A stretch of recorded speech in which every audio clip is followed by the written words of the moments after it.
Hello नमस्ते सत श्री अकाल दोस्तों, स्वागत है आपका अपने शो मेरा पॉडकास्ट शो में। आज के हमारे जो गेस्ट हैं बहुत ही नामी गेस्ट हैं, मिस्टर अनिल शेफ आप स्वागत है आपका। Thank you so much. आपने बहुत सारी वीडियोस में देखा होगा अनिल शेफ को। थोड़ा शेफ अपने बारे में बताएं, आप बेसिकली कहाँ से और कितने साल हो गए आपको यूएई में? मैं अगर बात करूं तो मैं बेसिकली टिहरी जो अपना उत्तराखंड है वहाँ से हूँ। जैसे हमारी होटलर की 80% जो पॉपुलेशन है, शेफ्स हैं, सारे उत्तराखंड से हैं। अब तो और भी जगह जगह से आने लगे, पर पहले जो बेसिकली जो होटल इंडस्ट्री की जो शेफ्स थे ना, वो आपको पर्टिकुलर मिलते थे कि उत्तराखंड से हैं या नेपाल से हैं। उसके बाद तो अब तो खैर हर जगह से आने लगे। तो सेकंड जो मैं बात करूंगा कि मेरा जो गांव है, जैसे बेसिकली वो है आपका देवप्रयाग से थोड़ा सा आगे जाते हैं तो पड़ता है ग्राम कांडी। साथ में हमारी जो मार्केट पड़ती है वो पड़ती है लसेर करके जी। तो हम मार्केट में भी हैं और गाँव में भी, दोनों जगह हमारा रहना 6 महीने इधर 6 महीने उधर ये थी। और जिंदगी की अगर बात करें तो जिंदगी हर उत्तराखंडी की ऐसा कोई नहीं है कि जिसने सेक्रीफाइस ना किया हो, तकलीफें ना झेली जी। ऐसा कोई है ही नहीं जी। आप ये पकड़ लो कि उत्तराखंड में 99.9% लोग इसी बैकग्राउंड से आते थे जी। अब तो क्या हो गया कि पैसा भी हो गया जी। एक टाइम था कि पैसा नहीं था, आप हर चीज़ अपनी इर्द गिर्द में जोड़ते थे जी।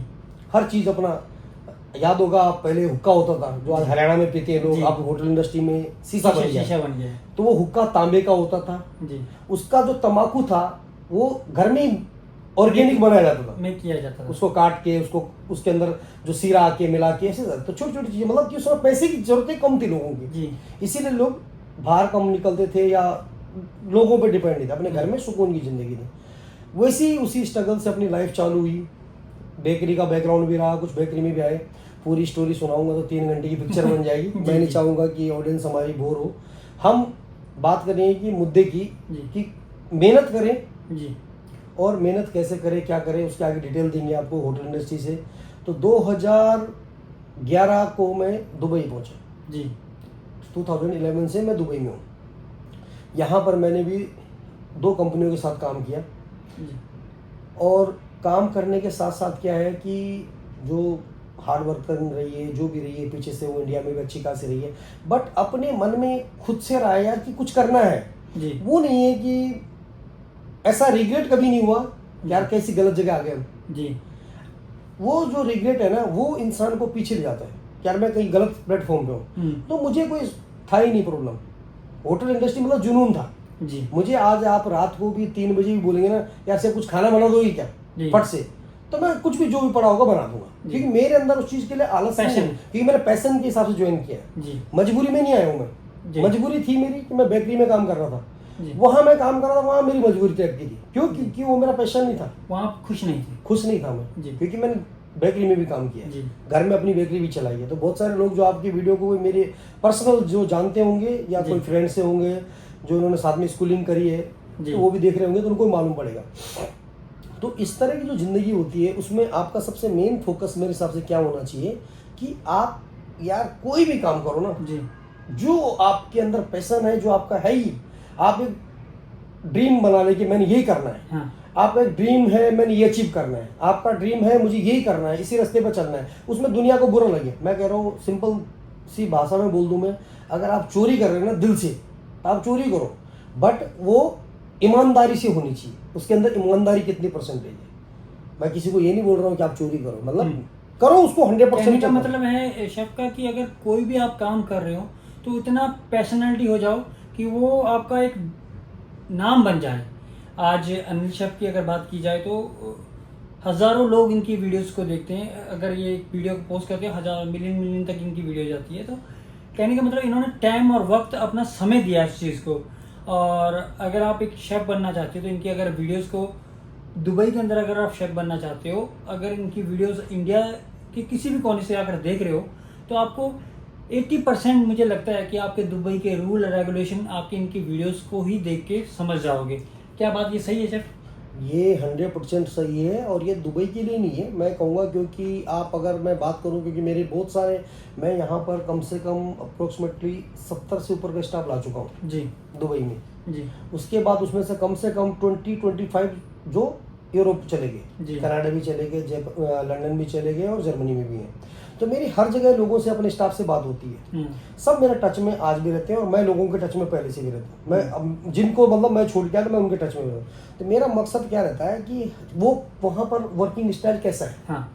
तो मैं उसके बारे में उनसे जानता हूँ। मैं जर्मनी नहीं गया, बट अब वहाँ के बारे में मुझे पता करना है कि वो, आपने सुना होगा ना कि बहुत कम स्टाफ रखते हैं, बट वो मैनेज कैसे करते हैं, हाँ। मुझे वो स्टाइल कैसा है, उसका स्टाइल कैसा है, मैं उनको जानता हूँ। तो उनसे मैं पूछता हूँ वहाँ पर खाना कैसे चलता है, क्या आपका प्रोसेस जो हम लोग फॉलो करते हैं इंडिया में उतना प्योर है, उतना क्लीन है, उतना नहीं है। आप यूरोप में किधर भी चले जाओ, हाइजीन जो यूएई और जो मिडिल ईस्ट में है वो कहीं नहीं है। हाइजीन को लेके जितने स्ट्रिक्ट्स यूएई गवर्नमेंट और होटल इंडस्ट्री के अंदर फूड को लेकर पूरी, मतलब पूरे फूड डिपार्टमेंट को ही, आप होटल को पकड़ो या पैक फूड को पकड़ लो, आप सुपरमार्केट को पकड़ लो, क्योंकि वहाँ पर भी वो चिल्ड फूड, फ्रेश फूड सर्व करते हैं। तो फूड को लेके मतलब हेल्थ कॉन्शियस जो अगर बात करें हेल्थ के रिलेटेड, वो यूएई के पीछे है सारी दुनिया जी, पूरा वर्ल्ड के लिए। अब मुझे नहीं मालूम कि इससे ऊपर कोई है भी कि नहीं, पर मुझे जहाँ तक मैंने बात करी है लोगों से, मैंने कनाडा भी की है, जर्मनी भी की है, जापान में लोगों से बात करी है, हर कंट्री में स्टाफ है, कहीं भी नहीं है जो दुबई का। तो मैं यूएई की अगर बात करता हूँ तो मैं इनको यहाँ के रूल बताता हूँ। मैं जो अपनी वीडियोस में डालता हूँ तो मैं रेसिपीज डालता हूँ। तो मेरा क्या रहता है, एक मैं रेसिपी डालूँ और एक मैं इंफॉर्मेशन डालूँ।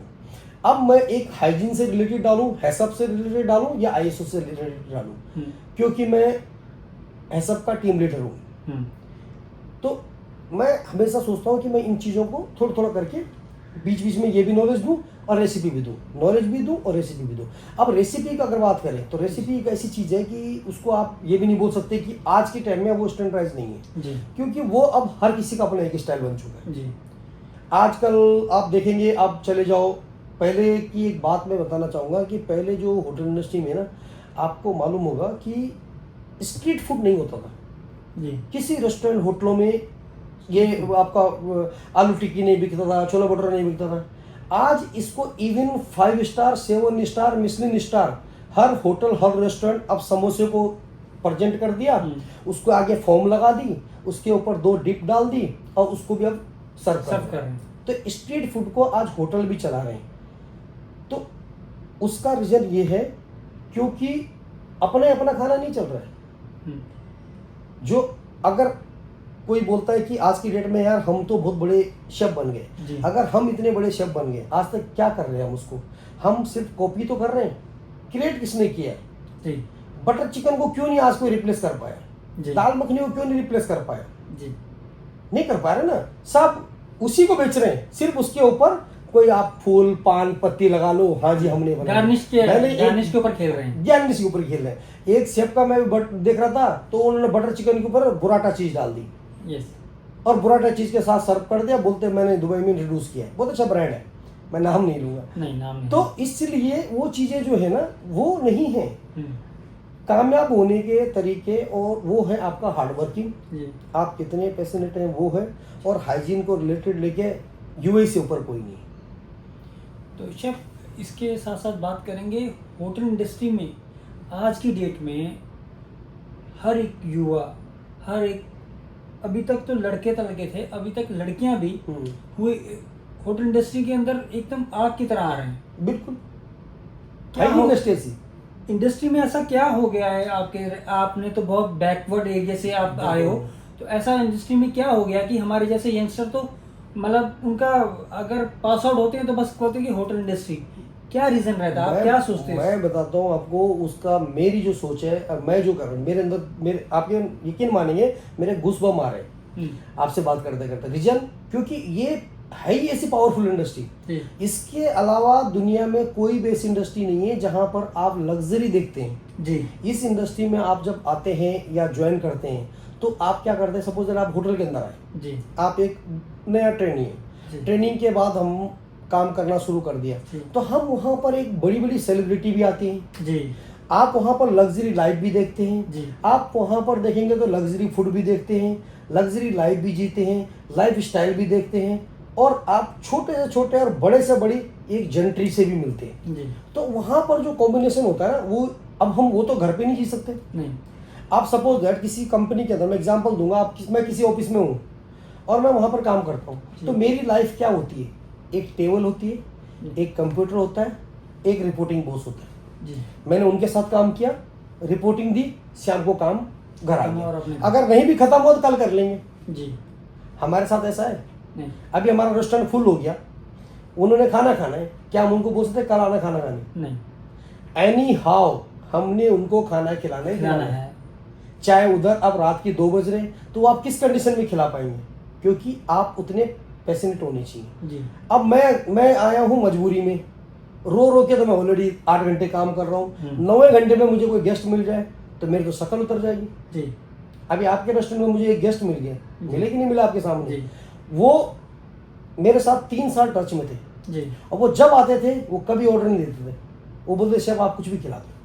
और मैं ये नहीं बता रहा हूँ, मैं दिल से कुछ बनाने की कोशिश करता था उनके लिए कि कस्टमर हमारे साथ टच में जुड़ा रहे, कस्टमर भी जुड़ा रहे। और मुझे मतलब वो चीज़ नहीं है, मेरा ये है कि मैं इसको क्या दूं, ये इसने मुझ पे छोड़ा है ना जी। तो मेरे लिए चैलेंज हो गया जी। अब उन्होंने मुझे छोड़ा है कि यार मैंने शेफ के ऊपर छोड़ा है कि कुछ भी खिला दो यार खा लूंगा, अब वो बंदा खुशी से तो खा लेगा। हाँ। बट मेरे लिए चैलेंज ये है कि अगर वो क्या मैं अपना 100% दूं कि नहीं दूं। हाँ। अगर मैंने बोला ठीक है दे देता हूँ यार, कल नहीं आएगा मेरे क्या जा रहा है, हाँ। वो तो कंपनी का है ना गेस्ट, मेरा थोड़ा है। बट नहीं, मेरा ऐसा नहीं, मेरा ऐसा है कि वो मेरा है। हाँ। वो जो गेस्ट है वो मेरा है, वो मेरे लिए आया है। अगर वो मेरा बिहेवियर नहीं होता अभी आज उठ के नहीं आता मेरे टेबल से। जी। तो ये एक एक्सपीरियंस, देखो यहीं पर एक्सपीरियंस मिल गया जी। तो ये जो चीज़ें हैं ये मैं कहूँगा जो भी बिगिनर्स हैं, जो भी होटलियर हैं, वो जल्दी से क्या करते हैं, डीमोटिवेट हो जाते हैं। जी। बहुत सारे लोग क्या करते हैं कि आए जी, मैं तो पहले होटल में था 6 साल, आजकल मैं ऑफिस में चला गया। मुझे आज इतने साल हो गए, मैंने कभी मूड बनाया नहीं उस लाइन का, मेरे दिमाग में कभी भी नहीं आया। ऐसा तो नहीं ना मैं इसी लेवल पे था, मैं भी तो उसी स्टेप बाय स्टेप आया हूँ, कॉमी भी रहूँगा, थर्ड कॉमी भी रहूँगा, फर्स्ट भी आया, सेकंड भी आया, सब चीज़ों को स्टेप बाय स्टेप फॉलो कर गया है। बट 100% दिया आपने शेफ। और ये तो बात थी, एक बात हो रहा है कि कहीं मैं बहुत सारे शेफ़ों के साथ बात करता हूँ, तो शेफ मुझे बहुत साल मैं बात करता हूँ कि आज मैं दिल्ली में हूँ, मैं इस ब्रांच में हूँ, और साल बाद अगर मैं उनसे बात करता हूँ या 6 महीने बाद वो मूव हो जाते हैं। मैं आपसे ये पूछना चाहता हूँ कि जो यंगस्टर हैं, जो नए शेफ़ हैं, वो मूव ऑन बहुत जल्दी होते हैं, उसका क्या रीज़न रहता है? आप अपने तरीके से बताएं, आपने इतना टाइम होटल इंडस्ट्री को दिया है, क्यों वो चेंज करते रहते हैं? मैं अगर बात करूं तो मेरी ज़िंदगी में, मैंने जैसे पहले बताया वीडियो बहुत लंबी हो जाएगी, बट मैं फिर भी एक चीज़ शॉर्ट में बताता हूँ। शॉर्ट में ये बताता हूँ कि आप अपने काम के प्रति एक तो पैशन रहें, तभी आप इस इंडस्ट्री को ज्वाइन करें, नहीं तो आप नहीं करें। मैं हमेशा बोलता हूँ कि आर्मी हमारी फर्स्ट नंबर पे है, और आर्मी के बाद अगर मैं किसी को देता हूँ नंबर तो मैं बोलता हूँ वो होटल इंडस्ट्री, क्योंकि सेम वही स्टेज अपनी होती है। टाइम पे चैलेंज होता है, टाइम पे खाना देना होता है, टाइम पे हर चीज़ पूरी करनी होती है, आपके पास लंबा टाइम नहीं होता किसी भी चीज़ के लिए। सेकंड, आप उतने पैसे न तभी कर पाते हैं। आर्मी के अंदर बच्चे 1 बार फेल होते हैं, 2 बार फेल होते हैं, 3 बार फेल होते हैं, जिनको जुनून है। मैं अपने पर्सनल एक फ्रेंड को जानता हूँ जो 6 बार रिजेक्ट हुआ है, उसके बाद भी वो गया है और आज वो अच्छी खासी पोस्ट पे। तो आप किसी भी चीज़ में, अब आप होटल इंडस्ट्री में आप उसने स्विच कर दिया, आपका सेकंड क्वेश्चन था कि वो लोग स्विच क्यों कर जाते हैं। स्विच करने का रीजन यही होता है क्योंकि वो आते हैं जस्ट फॉर टाइम बिंग, कि मैं आया हूँ just I will try, and हो गया तो ओके, नहीं हुआ तो दूसरा ऑप्शन है। तो जब आप ऑप्शन 1 और 2 लेके चलते हैं तो लाइफ में खत्म होना ही होना है उसने। तो कभी भी जो है मैं सजेस्ट करूँगा कि आप पहले अपना फोकस्ड क्लियर हूँ कि मैंने इस इंडस्ट्री में आया हूँ तो मुझे यही करना है, तो ही आना है, नहीं तो आना ही नहीं है, क्योंकि आप वो टाइम वेस्ट कर रहे हैं। अब मुझे सपोज इतना काम दिया तो मेरा टारगेट रहता है कि मुझे इतना नहीं, मुझे इतना करना है। अब आजकल की जनरेशन हो गया, उसको इतना काम दिया तो वो चाहती मैं उससे भी कम करूँ। तो जब वो कम करने की सोचेगी और पहले जैसा नहीं रह गया, आज इंडस्ट्री में देखो आप, एजुकेशन अच्छी है, स्पीकिंग है, रिस्पेक्ट है, हर चीज़ें बहुत प्यारी है होटल इंडस्ट्री के अंदर। पहले क्या था, वो चीज़ें नहीं थी। पहले आपका हार्ड वर्क था। पहले हमसे पहले के जो शेफ थे वो बताते थे हमको, स्टोरी सुनते, तो उससे भी बड़ा हार्ड वर्क था। उस समय उतनी मशीन नहीं थी, टेक्निक नहीं, चीज़ें नहीं थी। आज तो आपके पास ग्राइंडिंग है, टिल्टिंग पैन है, बॉयलर है, हर चीज़ मशीनरी पे है। टिल्टिंग पैन को आपने टिल्ट करना है, खाना पलटी हो गया। अभी पहले का आपने उठाना था, उसको फिजिकली हर चीज़ करनी थी। है ना, उसमें लोगों के एक्सीडेंट भी होते अभी हैं। 50% मशीन का काम हो गया। मशीन का हो गया है। तो अब वो चीज़ें आ गई हैं समय से बदले। पहले तो क्या था, इमाम जस्ते में मसाले कूट रहे, जी। तो क्या आज है किसी के पास? नहीं है। तो वो जो चीज़ें हैं तो वो सुविधाएं भी हैं, बट वो पेशेंस नहीं है कि मैं रुकूंगा, मैं हार्ड वर्क करूंगा। जी। अब ये लगाने की आगे जो हमसे आने वाला हमारी बात की जो जनरेशन है, ये जो कमिंग वाली ये रुक भी जाएगी थोड़ी बहुत, उनके बाद वाली जो होगी ना वो बिल्कुल भी नहीं रुक पाएगी। क्यों? क्योंकि उसने वो तकलीफ झेली नहीं है। जी। हमने वो हार्ड वर्क अपने घर से देखा है। अब जिसका बच्चा स्कूल 7 और 8 किलोमीटर दूर पैदल जाता था, जी। हम जाते थे। जी। तो जब मैं 7 किलोमीटर 8 किलोमीटर सुबह स्कूल जाऊंगा तो मैं कैसे नहीं फिजिकल फिट रहूंगा। जी। आज हमारा बच्चा 1.5 किलोमीटर दूर, उसको हम ये तो स्कूटी से छोड़ रहे हैं, गाड़ी से छोड़ रहे हैं, ये तो वैन लगा रखी है। जी। तो आपको लगता है कि कल के दिन वो बच्चा आके होटल इंडस्ट्री के अंदर कर सकता है? आजकल लड़कियां आ गई हैं जिनके अंदर पैशन है। जी। अब वो अच्छी खासी लड़कियां अच्छी बेकरी के अंदर इतनी ग्रोथ कर रही हैं, जी। कन्फेक्शनरी में तो नंबर 1 पे चल रही हैं। जी। और अपने उत्तराखंड से भी बहुत सारे हैं। खुद मेरे साथ में अभी 5-6 लड़कियां काम कर रही हैं अपने उत्तराखंड से, कुछ कुमाऊं से हैं, कुछ पौड़ी से हैं, कर रही हैं काम। तो बात ये है कि जिसका फोकस क्लियर है, जिसका जुनून क्लियर है, वो कहीं भी काम कर सकता है। जी। उसके लिए कुछ ना नहीं है। हाँ, जिसके लिए प्रॉब्लम उसके लिए, जो हर जगह प्रॉब्लम क्रिएटर है। करेक्ट है। अरे यार ये भी ठीक नहीं है, ये भी ठीक नहीं है, वहाँ पर भी ठीक नहीं है, वहाँ गया था मैं, ये प्रॉब्लम है। वो खाली प्रॉब्लम गिनता है। जी। और जिसने काम करना होगा वो हर प्रॉब्लम को सोल्यूशन में गिनता है। जी। उसका काम है सोल्यूशन में लाना। तो मैं तो ये सजेस्ट करूँगा कि पहले फोकस्ड हो, सेकेंड आप इंडस्ट्री ज्वाइन करें। शफ, ये हमारी कुछ प्रॉब्लम्स के बारे में बात की। अब मैं बात करूँगा खाने की। खाने में खाना बनाने का तरीका, जैसे आपने बोला बटर चिकन को कोई रिप्लेस नहीं कर पाया, दाल मखनी नहीं, दाल मखनी को कोई रिप्लेस नहीं कर पाए। बट गार्निश का कितना रोल रहता है आपकी? मैं काफ़ी वीडियोस भी देखता हूँ, आप गार्निश को एक प्लेट को इतना अच्छा गार्निश करके सजा देती हो कि मैंने तो आपके हाथ से कभी नहीं खाया, बट मैं आपकी वीडियोस को देखता हूँ। गार्निश का आपका कहने का क्या रीज़न है कि कितना रोल रहता है एक खाने में? देखो, मैं ये बोलूँगा गार्निशिंग का जो है वो आपका, मैं उसको आउट ऑफ 100 में सिर्फ 20-30% रोल लूँगा जी। रीज़न कि आपका जो प्लेटिंग है वो, हमारे पास जो खाना आ रहा है तो उसमें मेन है कि खाने को आपकी पहले सबसे पहले आंखें खाती हैं जी। आपका खाने से आई कांटेक्ट होती है, आंखों की बूंद, आंख से उसको एकदम दिल को एक आवाज़ जाती है जी कि नहीं यार मुझे खाना चाहिए जी। फिर उसका स्वाद आपकी ज़ुबान तक जाता है, फिर वो आपको फ्रेशनेस तब जाके देता है, फिर बाद में आपकी जीभ में टेस्ट दिया, खाना मालूम पड़ा, फिर आपने बोला हाँ ये सब कुछ बढ़िया है। ये स्टेप इतना कोई सोचने वाली चीज़ नहीं कि फॉलो करते हैं, बट चीज़ क्या है कि खाना गार्निशिंग मीन्स कि बहुत ओवर गार्निशिंग भी नहीं होना चाहिए फूड। कि कुछ लोगों को मैं देखता हूँ तो इधर भी वो फूल लगाया हुआ है, इधर भी गाजर का लगा दिया, इधर कुकुम्बर का लगा दिया, इधर, अभी वो टाइम नहीं है। पहले वो एक फूड कॉस्ट वेस्टेज में जाती थी जी, क्योंकि उसको कोई खाता नहीं जी। उसके बाद वो दोबारा रीयूज भी नहीं कर सकते जी, ठीक है, एज पर हाइजीन के हिसाब से उसको आपको थ्रो करना पड़ेगा। ये तो आपने उस पर दोबारा रीयूज किया तो भी ठीक नहीं है। तो इसलिए आज की डेट में जो गार्निशिंग है वो ईटेबल है जी, आप उसको खा सकते हो। अब आ गया ट्रेंड की सॉस बना रहे हैं जी। आपने कैरेट का प्यूरे बनाया, आपने कॉलीफ्लावर का प्यूरे बनाया, पंपकिन का प्यूरे बनाया, पंपकिन बटर गार्लिक बनाया, तो इस तरह की चीज़ें, यानी कि वो गार्निशिंग में भी जा रही है और साथ में वो खाई भी जा रही है। ईटेबल फ्लावर आते हैं, आप ये लगा लो कि 75-80 ग्राम में आपको 3-4 बॉक्स मिल जाते हैं, जिसमें सीड्स छोटी छोटी अपना ग्रेन्स होती हैं, है ना। तो आप ग्रेन्स की गार्निशिंग करते हैं। अगर आपको ज़्यादा है तो आप घर पे, मेरे पास हम लोग खुद बना लेते हैं जी, क्योंकि कोई भी हॉट एरिया में आप डाल दो स्प्राउट्स निकल आते हैं जी, ठीक है। आप अनियन की सीड्स निकालेंगे, पानी का छींटा मारेंगे, मैंने उस पर वीडियो बना रखा है जी, स्प्राउट्स कैसे रीज निकाला, उसमें हमने ग्रेन्स की भी बना लिए थे, गार्निशिंग बनाई थी। तो गार्निशिंग का रोल है, but end of the day role खाने का ही है जी।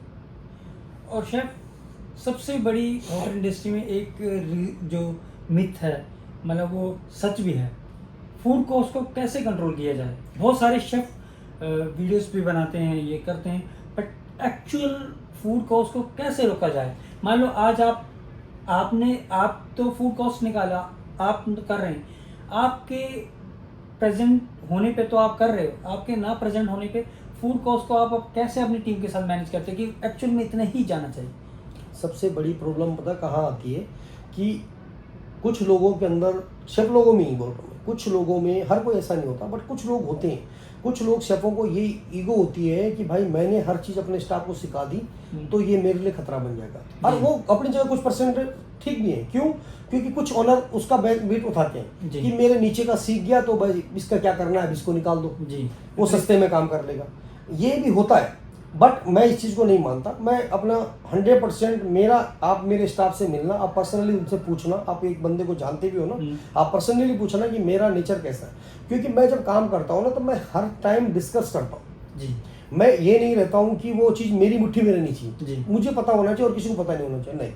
मेरा मानना ये रहता है कि हम जो कर रहे हैं वो मेरी पूरी टीम को पता होना चाहिए जी। मैं उनके साथ बैठता हूँ, उनको प्लानिंग बताता हूँ, प्लानिंग के साथ मैं 800, 1000, 1200 तक का इवेंट मैं दुबई में करता हूँ जी। अब इंडिया में इजी होता है जी, आपको टीम मिल जाता है, आपको आउटसोर्स स्टाफ मिल जाता है, दुबई में ये सब नहीं मिलता है जी। अभी मिलते तो सिर्फ सर्विस के स्टाफ मिलते हैं जी, कुक्स आज भी नहीं मिलते, आज भी कॉन्ट्रैक्ट में मिलते हैं तो मंथली बेस पे मिलते हैं, वो भी सब पता है। तो यहाँ पर उसी टीम में अपने आउटलेट को चलाना, मेरे पास बैंक्वेट किचन है, वहाँ से मैंने सब ब्रांचेस का मेरा एक सेंट्रलाइज कुकिंग है मेरी, तो वहाँ से सारी जगह के लिए एक सेम ग्रेवी सेम बेस बन के जाता है। उसके बाद हम जो आउटडोर करते हैं वो प्लस करते हैं, बिजी होते हैं तो 1000-1200 आदमी का इवेंट भी करते हैं, तो उसमें आपका मेन प्लानिंग है वहाँ पर दिखती है जी। देखो अला कार्ड में क्या होता है कि आपने एक पोर्शन लिया, सेट कर दिया, स्टैंडर्ड बना दिया, हांडी फिक्स है, बाल्टी फिक्स है, पोर्शन बाउल फिक्स है, जो भी है उनमें बनाया आदमी, वो एक फ्राइड राइस को अगर मैं एग्जांपल के तौर पे वो शाम तक 50 बना रहा है उसको जी। बट वही कुकिंग जब आपकी बैंक्वेट में बदलती है तो उसका एक बड़ा पोर्शन हो जाता है। जब उसका पोर्शन बड़ा होता है तो वहाँ पर आपको टेस्ट लाना वो एक चैलेंजिंग काम होता है जी। वो बोलने के लिए आसान होता है बट एग्जैक्ट अच्छा टेस्ट देने के लिए वो एक चैलेंज होता है।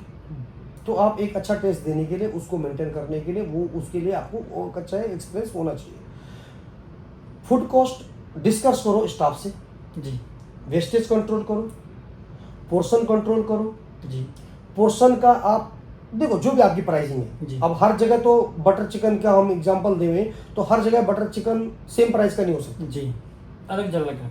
अब आप देखो दाल मखनी वही है जिसको 5 स्टार सेल कर रहा है वो कर रहा है 150 ग्राम में जी, नॉर्मल रेस्टोरेंट सेल कर रहा है 25 ग्राम में जी।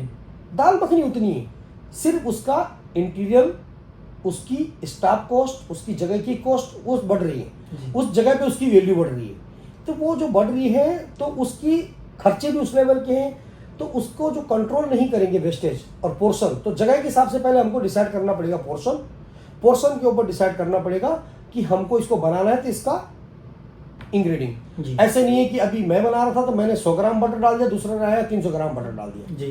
तो आज की डेट में जो पोर्शनिंग है वो कंट्रोल हो जाएगी और वेस्टेज सबसे इंपॉर्टेंट है जी। इसमें मैं मैसेज देना चाहूँगा, कोई होटलियर ओनर देखें वीडियो को तो उनके लिए इतना जरूर बोलना चाहूँगा कि फूड कॉस्ट कभी भी स्टाफ के खाने से नहीं बढ़ती जी, ये ज़िंदगी में ध्यान रखना। इस फूड कॉस्ट हमेशा तब बढ़ती है जब आपके यहाँ वेस्टेज हो, आपके यहाँ कहीं ना कहीं लीकेज हो। आप लीकेज को कंट्रोल नहीं करेंगे, आपकी फूड कॉस्ट कंट्रोल नहीं होगी।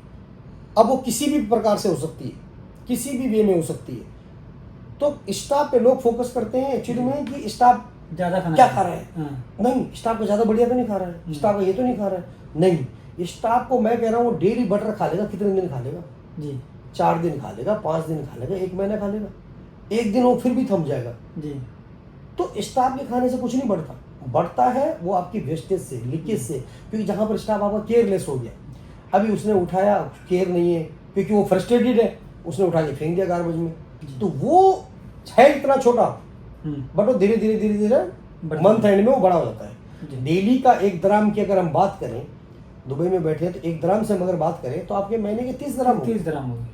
बट 30 ग्राम का स्टाफ अगर 1 किलो मक्खन भी खा लेगा तो एक ही दिन खाएगा ना, 2 दिन खाएगा, 3 दिन खाएगा, चौथे 5वें दिन वो फिर भी समझ जाएगा नहीं ये तो मुझे दिक्कत दे रहा है, मेरे डाइजेशन में प्रॉब्लम हो रही है, मुझे डॉक्टर मना कर रहा है, तो कहीं ना कहीं उसको खुद रुकना पड़ जाएगा। बट गार्बेज वाले से तो कुछ प्रॉब्लम ही नहीं है ना, उसको फेंका उठाया गार्बेज फेंका, फेंका उठाया गार्बेज फेंका, तो उससे कहाँ रुकेगा वो जी। उससे तो कभी भी नहीं रुकेगा वो। तो वो एक इम्पोर्टेंट जगह है। शेफ, आप बहुत बड़ी टीम के साथ काम करते हो, तो आप क्या आपके पास आउटलेट भी हैं और आउटडोर पार्टीज़ भी होती हैं, तो आप अपनी टीम के साथ कैसे मैनेज करते हो? क्योंकि एक प्रेशर बहुत हो जाता है, क्योंकि आउटलेट कभी ये तो हो नहीं सकता कि कभी आउटलेट में हमने भेजा है, कहीं ना कहीं अगर सामान थोड़ा कम पड़ गया, और टीम के साथ मैं रेस्टोरेंट के साथ, आउटलेट के साथ, पार्टी के साथ कैसे मैनेज करते हो?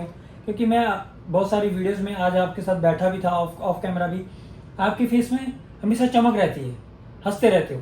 तो अगर इतना बड़ा काम, इतनी बड़ी टीम को देखना है, तो कहीं ना कहीं प्रेशर तो रहता है। उस प्रेशर को कैसे हैंडल करते हो? अभी मैं अगर बात करूँ, मैं उसका भी फिर एक ही आंसर है कि आप अपने काम के प्रति कितने खुश हैं, कितने आप पैसे हैं। क्योंकि देखो, मेरे को आज भी मेरा ऑफ था जी, हर संडे मेरा ऑफ है, बट मेरे स्टाफ ने आज तक मुझे 25 साल में नहीं देखा कि मैं ऑफ पे हूँ जी। आप ये लगा लो, ईद की छुट्टियां परसों से चल रही है, फ्राइडे से मेरा पूरा सब मैनेजमेंट छुट्टी पे है, मैं भी छुट्टी पे था। बट मेरे को क्या होता है कि मैं जब तक किचन ना जाऊँ ना, मुझे लगता है कि कुछ मिसिंग है यार, कुछ तो आज मिसिंग है, अटपटा लगता है। मैं अभी तक मेरा कोई जिंदगी में ये दिन नहीं आया कि मैं किचन नहीं गया हूँ। किचन आप डेली जाने इसको छोड़ो, आप मैं कहीं पे भी, अभी आप दुबई की छोड़ दो, मैं इंडिया की बात कर रहा हूँ। इंडिया था तो मुझे तब भी डेली जाना ही था, चाहे मैं 1 घंटे के लिए जाऊँ। मेरा आज ऑफ है, मैं 1 घंटे के लिए फिर भी जाता हूँ। मेरे पास दिल्ली में बाइक थी, तो मैं उठता था और रहता था, क्योंकि मुझे ना कुछ लगता है कि नहीं यार, पता नहीं क्या, जैसे होता है ना, आपको आदत होती है कि फोन साथ में लेके चल रहे हो और फोन छोड़ दो, तो आपको बार बार जेब चेक करना पड़ता है कि यार कुछ तो मिसिंग है। तो ऐसा मेरे को लगता है कि मेरे को कुछ मिसिंग है। अभी हम वीडियो बनाते हैं, तो वीडियो हम बनाते हैं तो यार हम ये नहीं देखते कि वो आदमी क्या सोच रहा है, वो जो कमेंट लिख रहा है तो वो अपनी सोच पे लिखता है। तो हम तो वीडियो बना रहे हैं, हम अपनी सोच से बना रहे हैं जी। अभी किचन को, अब मेरे पास आउटडोर कैटरिंग है, मेरे पास आउटलेट्स है जी। उसमें उस आउटलेट के अलावा जो आपको नहीं पता होगा, हमारी कंपनी के अंदर कम से कम 5 से 6 डायरेक्टर हैं जी। एक डायरेक्टर का आ गया कि मेरे को 10 आदमी का खाना चाहिए घर पे जी। दूसरा डायरेक्टर का आ गया कि मुझे ये चाहिए जी। अब सबके मेन्यू अलग अलग हो गए, पार्टी भी चल रही है। अब आप किसी भी कंडीशन में ये नहीं बोल सकते कि मैं नहीं दे सकता जी। तो वो जो चैलेंज आता है ना, मुझे और मजा आता है। ऐसे नहीं कि मैं अभी बोल रहा हूँ, आपने देखा भी होगा, मैं एकदम रहता ही ऐसे हूँ। मतलब मुझे क्या, हाँ अब आया ना मजा कि अब होगा कुछ यार, थोड़ा सा भसड़ आएगा, प्रेशर आएगा, मुझे तब जाके चैलेंज आता है। दिवाली में आप यकीन करेंगे, मैंने सबसे हाईएस्ट जो है 8 इवेंट कर रखे दिवाली के। 8 इवेंट, 8 वही एक दिन में। और ये मेरे पास हर दिवाली होते हैं, उसमें से 4 इवेंट लाइव होंगे, 2 इवेंट रेडी टू ईट वाले होंगे और 1 इवेंट 2 इवेंट पार्सल वाले होंगे। और आज तक आपने सबसे ज्यादा गैदरिंग कितने लोगों की है?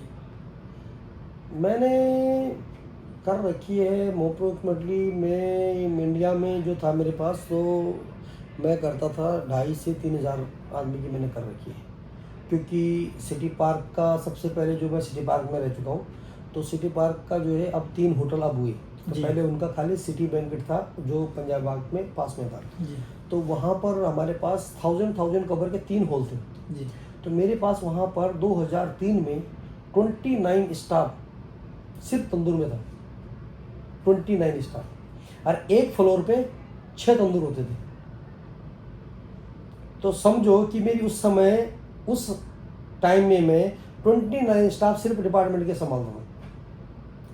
तो उनमें ऐसा नहीं है कि 3 हॉलों में सिर्फ लंच ही लंच चल रहा है, उनमें लंच अलग चल रहे हैं, डिनर अलग चल रहे हैं। पता लगा हाई टी भी है, ब्रेकफास्ट भी है।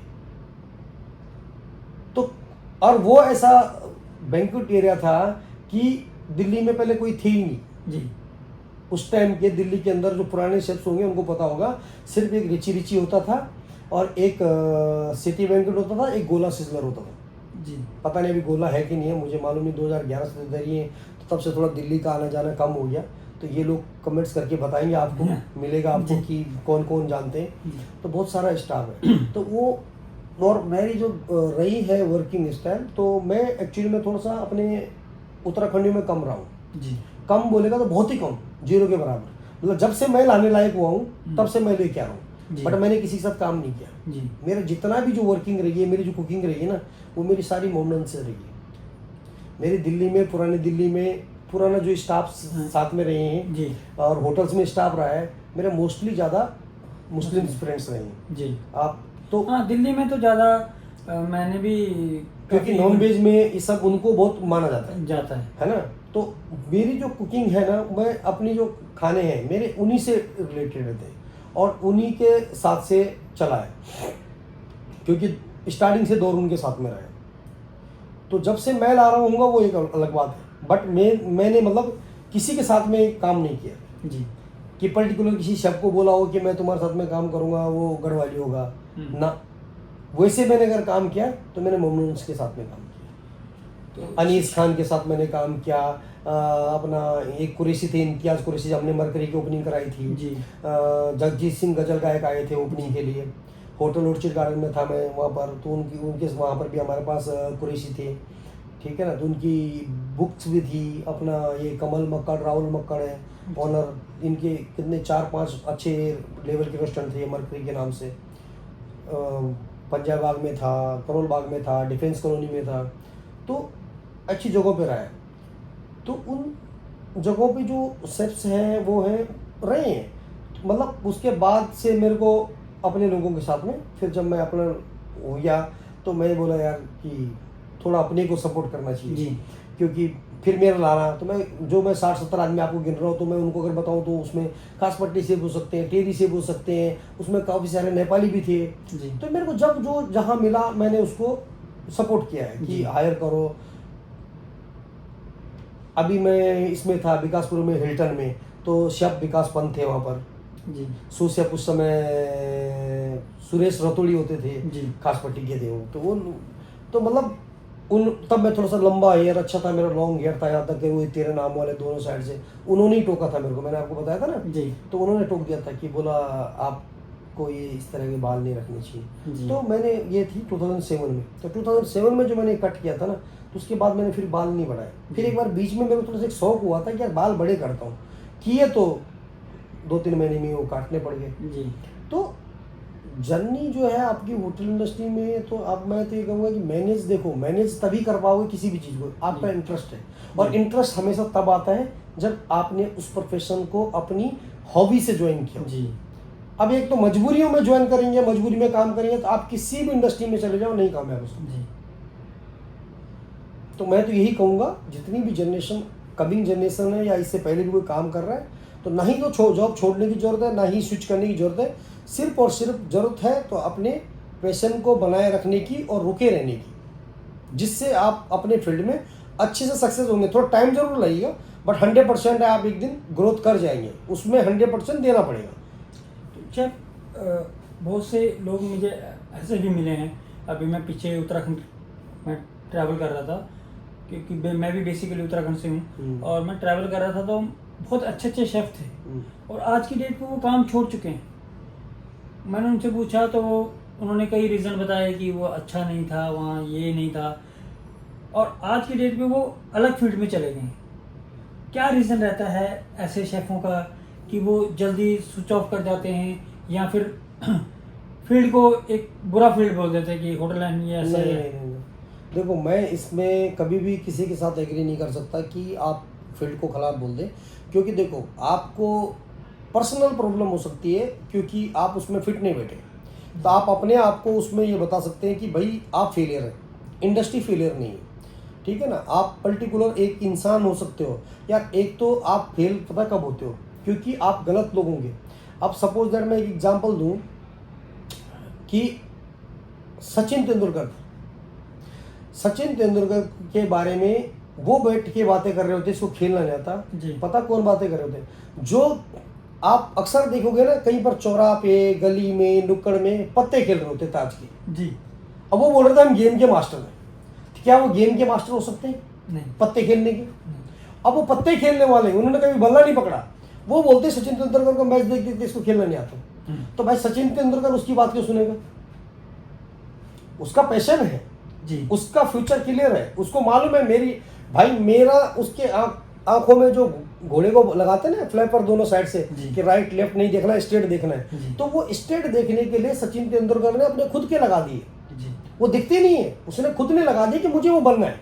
जी विराट कोहली ने कर दिया, महेंद्र सिंह धोनी ने कर दिया, सब ने अपनी हिस्ट्री रच दी। गांगुली ने, मेरे को पर्सनली पुराने, मैं क्रिकेट में इतने लोगों को जानता भी नहीं, पर गांगुली ज़्यादा मेरे बहुत पसंदीदा क्रिकेटर रहे हैं। और बाकी मैं मतलब मैं ज़्यादा नॉलेज भी नहीं है, देखने का शौक भी नहीं है। तो मैं अगर बात करूं तो मुझे ना तो क्रिकेट का शौक है ना मूवियों का शौक है। मैं फॉलो करता भी हूं तो मैं अपने होटल इंडस्ट्री के लेजेंड्स को करता हूं। मैं गॉर्डन रामसे को फॉलो करता हूं, मैं इम्तियाज़ कुरैशी को फॉलो करता था, मेरे पास अभी भी इम्तियाज़ कुरैशी की बुकें पड़ी होंगी जी। इसलिए नहीं कि वो मुझे कुछ देंगी जी। इसलिए कि मुझे शौक है। जी। मेरे आइडल कौन हो सकते हैं? जी। मेरे आइडल मेरे वो प्रोफेशन के होंगे ना। अब मैं सलमान खान को फॉलो करूंगा तो मेरे को डांसर बनना नहीं है जी। ना, मेरे को एक्टिंग बनानी है ना, मेरे को पिक्चर बनानी है, तो भैया मैंने उसको फॉलो ही क्यों करना? जी। तो आजकल के लड़कों में सबसे बड़ी प्रॉब्लम ये है। और यह होटल, देखो आप एक चीज ध्यान रखना, जो भी इंडस्ट्री में छोड़ के गया होगा, जैसे आप बता रहे कि आपको कोई शेफ मिला और उसने स्विच कर दिया, वो किसी और लाइन में चले गए, आप स्विच करो, बट आप इंडस्ट्री में जाके कामयाब होकर रेस्टोरेंट खोलो ना। आप इंडस्ट्री में जाके अच्छा बिजनेस करो ना। चलो फूड बिजनेस करो, मत करो रेस्टोरेंट ही, आप पैक्ड बिजनेस बनाओ, आप पैक्ड रेसिपीज बनाओ, कुछ तो बनाओ, इंडस्ट्री से रिलेटेड बनाओ ना। बट आप छोड़ के भाग गए, यानी कि आप फेलियर हैं, क्योंकि आपने लोगों की बातों पे ध्यान दिया है। जिस आदमी को आप एक राइट आदमी से राइट क्वेश्चन करोगे तो आपको राइट आंसर मिलेगा। जी। आप समझो आपने अच्छा शेफ बनना है तो आप अच्छे शेफों को फॉलो करो ना। अच्छा ये बताओ, आज मेरे को कोई फॉलो करता है जी। मैं उससे चार्ज करता हूँ? मुझे क्या देता है?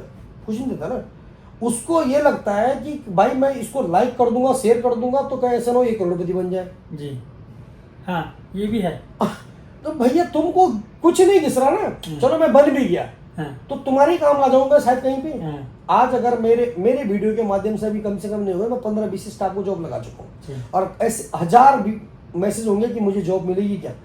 आप गिड़गिड़ाने की जरूरत नहीं है, आप लोगों के साथ में टच रहिए, आप सिर्फ लोगों के साथ टच में रहिए। आज मैं मेरे फ्रेंड सर्कल में दुबई के अंदर इतने अच्छे खासे शेफ हैं कि जो यहाँ पर लेजेंड है जी। दुबई में अपने गढ़वाली जी। हो सके आगे मैं चैनल पे आपको इंट्रोड्यूस भी कराऊंगा जी। अच्छे लेजेंड शेफ बैठे हुए। अनिश बहुत बातें आपसे हैं, बहुत लंबा पॉडकास्ट हो जाएगा ये भी मैं भी मानता हूँ। बिल्कुल। हम लास्ट में ये आपसे मैं एक सवाल पूछना चाहूँगा कि अनिल शेफ किस शेफ को अपना आइडल मानते हैं कि जो आपको इतना पैशनेबल, इतना क्रेजी इस होटल लाइन में बना दिया जिसने? मैं कुछ भी नहीं हूँ। मैं जिनको फॉलो करता हूँ ना, आप शायद जानते भी होंगे, आप गॉर्डन रामसे को देखो जी, शायद जानते होंगे जी। गॉर्डन रामसे की वीडियो देखना जी, उनकी फायर देखना जी, उनकी एनर्जी देखना। तो मैं बोल रहा हूँ ना, मैं फ्री होता हूँ ना, तो वैसे तो कोई भी शेफ है हाँ। मैं हर किसी की वीडियो देखता हूँ। किसी का वीडियो आता है या कोई सजेशन दे रहा होता है, आप कोई भी हो, चाहे वो आज जो बेसिक नॉलेज भी शेयर कर रहे होते हैं ना, तो मैं उनकी सुनता हूँ। हाँ, सुनना चाहिए। क्यों? क्योंकि मैं ये नहीं कहता कि मुझे सब पता है हाँ, क्योंकि सबसे बड़ी प्रॉब्लम फेलियर की इस इंडस्ट्री में ये भी है, क्योंकि बहुत सारे लोगों को बहुत कम टाइम में, क्योंकि यहाँ पर हर किसी को ना 2 साल में शेफ बनना है जी, उसको कुक नहीं बनना है, उसको कॉमी नहीं बनना है, उसको सीडीपी नहीं बनना है, उसको जर्नी चला के नहीं आनी स्टेप बाय स्टेप, उसको एक झटके में बनना है और बहुत जल्दी बनना है। उसी चक्कर में इंडस्ट्री जल्दी से, आप देखते होंगे 100 रेस्टोरेंट खुलेंगे ना जी, तो उसमें से 90 रेस्टोरेंट 6 महीने में बंद हो जाएंगे जी, 10 रेस्टोरेंट 7 महीने में बंद हो जाएंगे और उसके बाद वो रेस्टोरेंट का रेशो हो जाएगा 0, 100% बंद हो जाएंगे जी।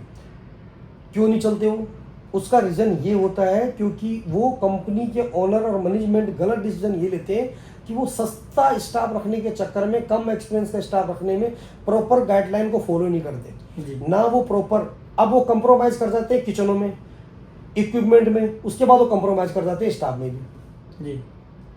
कभी भी अब फिर किसी ने ओपनिंग में अच्छा स्टाफ रख भी दिया तो वो थोड़े दिन में उसको फिर कॉस्ट कटिंग में आ जाते हैं कि ये काम करो, ये तो इसके साथ में तो ये सीख गया, इसको रख लो, इसको निकाल लो भाई, ये 5,000 दराम का, इधर 1,000 दराम का बंदा काम कर लेगा। जी जी। तो भैया वो 1,000 दराम का रेस्टोरेंट फिर 6 दिन ही और चलता है, 6 महीने ही चलता है। जिस फोकस में खोला होता है उस फोकस में वो रेस्टोरेंट नहीं चलता। रीजन सिर्फ और सिर्फ ये है क्योंकि बहुत शॉर्ट टाइम में, यार आप सिंपल सी बात बताओ, मुझे मेरे फादर का एक्सपीरियंस चाहिए। अब मेरे फादर का एक्सपीरियंस जो है वो है आज 60 पे, मुझे उनका एक्सपीरियंस चाहिए।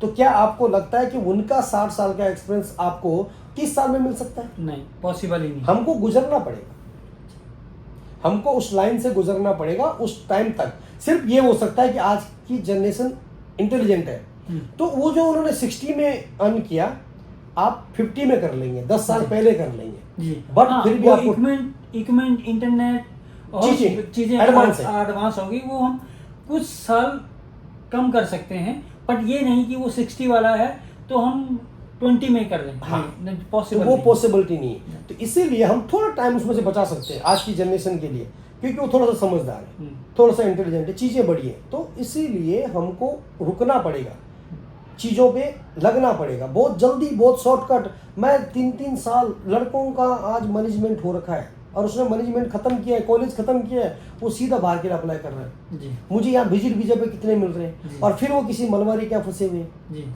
मैं किसी मलवारी के लिए नहीं बोल रहा हूँ, पर बहुत ज़्यादा बदनाम है इस इंडस्ट्री में जी। मैं ये नहीं बोलता सब एक जैसे होते हैं, कितनों को मैंने निकाल दिया, कितनों को मैं निकाल दिया। मेरे वीडियो में पड़े, मैंने वीडियो अपलोड किए उनके ट्रायल के, वो सब वहाँ फंसे हुए थे। कितने में आ गए? 2,500 दराम में आ गए। 2,500 दराम से बाद में उनको वीजा का भी कट रहा है, ये भी कट रहा है, वो भी कट रहा है। आपको मालूम होगा स्टोरी यहाँ की। फिर कट कुटा के उनके हाथ में 1,400 दराम आ रहा है। 14 दिन 28,000 रुपये हो गए इंडिया का। इंडिया में उसको अगर वो 20,000 रुपये में काम करता था उसको ज़्यादा बेनिफिट था घर पे। ये बात भी है। बहुत जल्दी ना करें आने की। मैं ये इंडिया में आपको कम से कम, मैं आपकी बात काट रहा हूँ, आपको कम से कम 7 से 8 साल का इंडिया का एक्सपीरियंस लेना चाहिए, क्योंकि बाहर आप और चीजें सीख सकते हैं, बट खाने का जो बेस है वो आप इंडिया से सीखेंगे और कहीं से नहीं। अनिल शेफ की बात मैं 110% श्योरिटी कह सकता हूँ कि मैंने बहुत सारे शेफ़ों के पॉडकास्ट किए। हर एक शेफ़ जो अच्छे शेफ़ हैं उन्होंने यही बात को हर बार कहा है कि अगर आप इंडिया से हो, चाहे नेपाल से हो, कहीं से हो, अपनी होम कंट्री से अगर किसी भी कंट्री के लिए मूव हो रहे हो, तो जो खाने का असली बेस है ना, वो आप होम कंट्री में ही कर सकते हो। ये बात सही है। और मुझे भी बहुत अच्छा लगता है जब मैं अच्छे अच्छे शेफ़ों के साथ बैठता हूँ, और जैसे अनिल शेफ़ हैं, अभी आने वाले पॉडकास्ट में शेफ़ के बहुत क्लोज फ्रेंड हैं, हमने पहाड़ी रेस्टोरेंट चलाते हैं, वो भी हमारे पॉडकास्ट में आने वाले हैं। तो अभी हासिल अभी हमें 2-3 दिन पहले बात हुई थी मेरी, तो वो वॉक कर रहे थे, मैंने बोला अच्छा अनिल शेफ आ रहे हैं, तो बोला यार मेरे फ्रेंड हैं। तो अच्छा, ऐसे बातें करते करते हमने 1.5-2 घंटे वहाँ बिताए। जैसे बिताते गए बाद में पता लगा कि हम बहुत क्लोज निकल गए। और हमारा तो और भी बड़ा ग्रुप है बहुत, जो हम पहाड़ी में बैठते हैं। वही उन्होंने बोला कि हमारा महीने में ऐसा कोई दिन नहीं होता है, एक दिन तो हमारा ऐसे होता रहता है कि हमारा ग्रुप बैठेगा। वो चाहे वो अजमान से आए, चाहे वो कहीं से भी आए, हम बहुत दूर से आते हैं। और अनिल शेफ बहुत अच्छे शेफ हैं, मतलब वीडियोस में आप किसी को जज नहीं कर सकते हैं। रिसेंटली आज हम 2 से 3-4 घंटे हो चुके हैं हम आपस में बैठे हैं और पॉडकास्ट भी किया, बहुत अच्छा लगा। और जाते आप यंगस्टर को क्या मैसेज देना चाहोगे? मैं वही बोलने वाला था, क्योंकि यंगस्टर को क्या है कि हमारी जो यंग जनरेशन है उसको बहुत ज़्यादा जल्दी नहीं करनी है। आपने पेशेंस रखना है अपने काम के प्रति। आप पूरे वीडियो में देख रहे होंगे तो मैं पेशेंस की बात कर रहा हूँ, क्योंकि वो एक बहुत इंपॉर्टेंट रोल प्ले करता है हमारी लाइफ में, हम ग्रोथ करेंगे या नहीं करेंगे। आपकी लक बहुत बात की बात है, पहले आपका पेशेंस है कि आपके अंदर पेशेंस है कि नहीं है, आपके अंदर डेडिकेशन है या नहीं है, आप अपने काम के प्रति ईमानदार कितने हैं। क्योंकि मैंने कुछ टाइम जो है, बहुत अच्छा टाइम मैंने एक आर्मी के बंदे के साथ में बिताया है, तो मैंने उनसे बहुत कुछ सीखा है। तो मैं हर कहीं से एक तो सीखता हूँ। आपको एक तो सीखने के मूड में एनी टाइम रहना चाहिए, सीखने का। क्योंकि मुझे ये मतलब नहीं है कि मैं ये बोलूँ, मैं इस रेस्टोरेंट में घुसूँ, अरे यार ये क्या है, नहीं, वहाँ कुछ भी हो सकता है मेरे लिए सीखने के लिए, कुछ भी, चाहे वहाँ का इंटीरियर हो, चाहे वहाँ का खाने का सर्विंग तरीका हो, कुछ ना कुछ तो मेरे को मिलेगा। तो मैं एक राउंड घूमूंगा तो मैं वहाँ से कुछ ना कुछ लेके जाऊँगा। तो मेरा वो प्लस पॉइंट है कि आप उस चीज़ों। दूसरी बात, आप किसी भी कंट्री के अंदर हैं, तो वहाँ पर आप अपनी कंट्री के अंदर, होम कंट्री के अंदर थोड़ा टाइम लगाओ और काम को सीखो, बहुत ज़्यादा जल्दी नहीं। यहाँ पर विजिट पे आके, वहाँ पर विजिट पे आके फिर वो पछताते हैं, पैसा बर्बाद करते हैं, फिर उनको रिग्रेट होता है कि यार मैं क्यों गलत किया, तो वो बंदा तो डिमोटिवेट हो जाएगा ना, क्योंकि वो गलत रास्ते से चला गया। फिर वो अपनी कंट्री में जाके बताएगा कि नहीं ये ऐसा है, वो कंट्री अच्छी नहीं है, वो वहाँ तो काम नहीं, कंट्री को भी बदनाम करेगा और खुद भी वो इस लाइन को छोड़ देगा। जी, उन इसी कारणों से लोग लाइन से स्विच कर जाते हैं, यही रीजन है और कुछ नहीं, क्योंकि वो राइट प्लेटफॉर्म से नहीं आते। मैं कह रहा हूँ, मैं दुबई आने के लिए मैंने बोला मैंने 1 रुपये नहीं देना, मेरा सऊदी के लिए इंटरव्यू हो गए, मैंने कहा मेरे को आने ही नहीं दुबई, मैं तो यूरोप के लिए बैठा था, मैंने आना ही नहीं। फिर किसी ने बोला भाई यूरोप में क्या है ऐसा, तुम यूरोप पे अटका हुआ है। मैंने बोला कुछ नहीं, पैसा है। तो बोला पैसा दुबई में मिल जाएगा, तो मैंने कहा मोस्ट वेलकम जी, क्यों नहीं, पैसा चाहिए तो क्यों नहीं, हम जा सकते हैं, बट मैं खर्चा नहीं करूँगा, फिर अड़ गया। बोला बड़ा अड़ियल आदमी है, क्योंकि वो आपका ही नाम राशि था, पंजाब से मेरे मिस्टर मुकेश पुरी, वो मेरे वाइस प्रेसिडेंट थे, वही मेरे को दुबई लेके आए थे, और उन्होंने इतना अच्छा मेरे को गाइड किया ना। तो जब वो तभी गाइड करता है जब यार कोई सीखो गया जी, मैं सीखता था, मैं उनसे हर चीज़ को डिस्कस करता हूँ, उन्होंने कभी मिस गाइड नहीं किया जी। तो वो बंदा ऐसा था कि बेटा ऐसे करो ऐसा करो। आज वो 67 के हैं, गुड़गांव में रहते हैं, तो मेरी आज भी उनसे बातचीत होती है, वो बोलते हैं बेटा तुम ठीक है, खुश है। तो मैं बोला पैसे नहीं लगाना, मैंने, अरे तेरे से पैसे कौन मांग रहा है, रुक तो जा, सुन तो ले पूरी, मैं एक ही बात पढ़ा हूँ, नहीं पैसा नहीं लगाऊंगा मैं। तो आप एक तो अपना फोकस क्लियर कर लो, मैंने पैसे भरने नहीं है। आजकल लड़के पैसे भर रहे हैं, आ जा रहे पैसे भर रहे, नहीं देना भाई पैसा, टैलेंट होगा नहीं देना पैसा।